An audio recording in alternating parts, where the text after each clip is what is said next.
नमस्कार दोस्तों। पिछले हफ्ते भी मैंने आप लोगों से इम्तिहानों की तैयारी के बारे में बात की थी और आज भी इसी श्रृंखला को मैं आगे बढ़ा रही हूँ, क्योंकि इम्तिहान जो है वो चल रहे हैं या शुरू होने वाले हैं।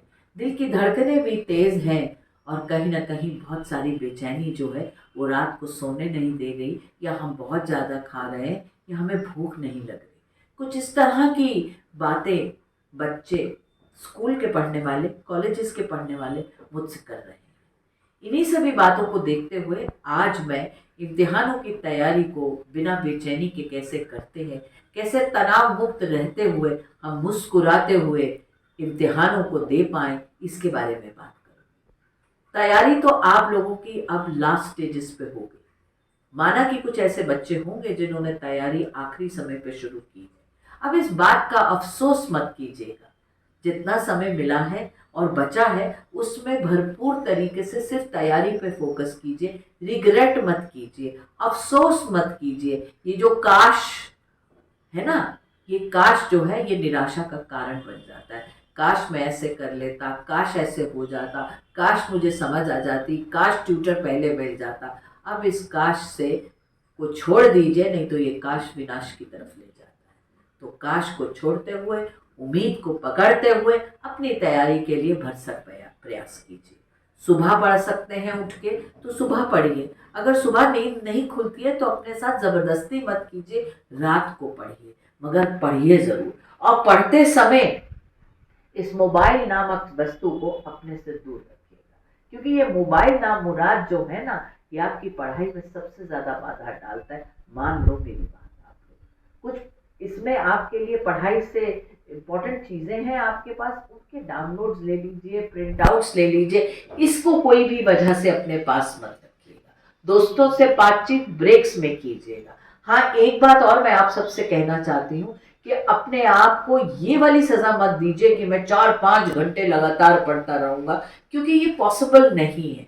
पेंडेमिक के बाद से अब हमारे अटेंशन स्पैन्स छोटे हो गए हैं। हमें बढ़ाने हैं अटेंशन स्पैन, ये मैं मानती हूँ, लेकिन ये समय नहीं है आपको इस प्रैक्टिस ड्रिल में जाने के लिए। इसलिए आप 45 मिनट पढ़ पाते हैं, 50 मिनट पढ़ पाते हैं, बहुत ही रियलिस्टिक सा एक टाइम पीरियड अपने लिए सेट कीजिए और उस टाइम पीरियड के लिए पढ़ाई कीजिए। फिर 5 से 10 मिनट की ब्रेक लीजिए। अब ये 5 से 10 मिनट की ब्रेक में टेलीफोन को नहीं पकड़ना है, पानी पीना है, स्ट्रेच करना है, शरीर को अच्छी तरीके से स्ट्रेच करना है, नेक के मूवमेंट्स देने हैं, उंगलियों की एक्सरसाइज करनी है, थोड़ा सा नीचे झुक के कोशिश कीजिए कि आप फर्श को छू सकें।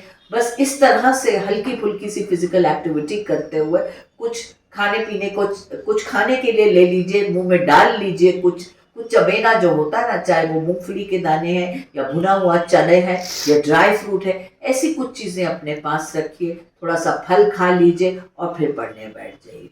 ऐसे 2-3 अगर आप सिटिंग्स लगा लेते हैं, जिसमें 45 मिनट के आप 3 स्लॉट दे लेते हैं, तो काफ़ी अच्छे से पढ़ाई हो जाएगी और जिसके लिए आपको परेशानी इतनी ज़्यादा नहीं होगी, क्योंकि आपने हर 45 मिनट के बाद 10 मिनट का ब्रेक ले लिया।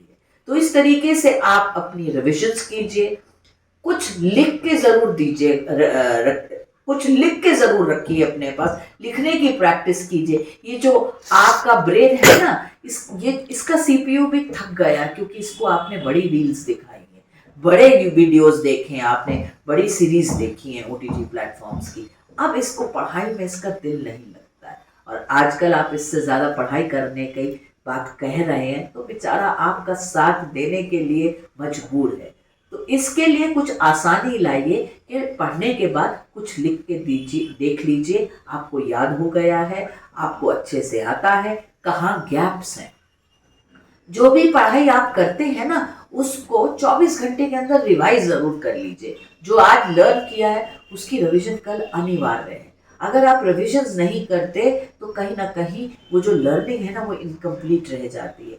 मुझे सुनने वाले सभी श्रोताओं से मेरा यह अनुरोध है कि इन टिप्स पे थोड़ा सा ध्यान दीजिएगा। आप 10वीं की परीक्षा दे रहे हैं, आप 7वीं 8वीं की परीक्षा दे रहे हैं, आप 12वीं के बोर्ड से गुजर रहे हैं, या आप कॉलेजेस की पढ़ाई कर रहे हैं, लेकिन ये टिप्स आपके हमेशा काम आने वाले हैं। अब इम्तिहान आने वाला है, 2 दिन बाद इम्तिहान है, इम्तिहान में कैसे जाएंगे, इम्तिहान में भी इत्मीनान से जाएंगे, इस विश्वास के साथ जाएंगे कि मैं जितनी तैयारी कर सकता था, कर सकती थी, मैंने कर ली है। यह आत्मविश्वास बहुत जरूरी है। रात की नींद बहुत जरूरी है। खाली पेट नहीं जाना है, थोड़ा सा कुछ खा के जाइएगा। दही चीनी जो अम्मा खिलाती हैं, दूध का ग्लास जो मम्मी देती है, एक टोस्ट के साथ एक छोटा सा पराठा, कोशिश कीजिए बहुत भारी खाना मत खाइएगा। और इम्तिहान में क्वेश्चन पेपर को बहुत अच्छे से पढ़ना भी है। अगर आप अपने माइंड को केंद्रित रख सकते हैं, अगर आपका माइंड भटकता है तो मत पढ़िएगा क्वेश्चन पेपर।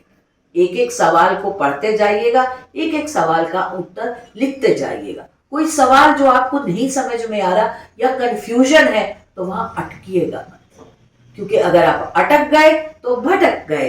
तो अटकना नहीं है, उसको छोड़ देना है। उसके लिए आधा पन्ना, 1.5 पन्ना, जितने उस सवाल के मार्क्स हैं उसके हिसाब से जगह छोड़ के अगले सवाल पे चले जाइए। बस इसी बात का ध्यान रखना है कि आगे आगे बढ़ते जाना है। और जब आप आगे आगे बढ़ेंगे तो दिमाग में वो चीज अपने आप याद आ जाती है, क्योंकि आपने उसकी पढ़ाई की हुई है।